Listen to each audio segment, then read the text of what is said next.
सही बुखारी हदीस नंबर 24।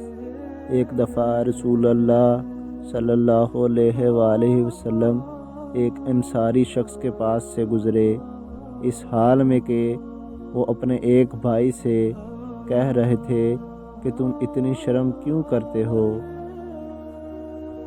आपने इस अंसारी से फरमाया कि इसको इसके हाल पर रहने दो, क्योंकि हया भी ईमान ही का एक हिस्सा है। आप सल्लल्लाहु अलैहि वसल्लम ने फरमाया कि तरोताज़ा रहे इस शख्स का चेहरा जो मेरी हदीस सुने और इसे दूसरों तक पहुँचाए।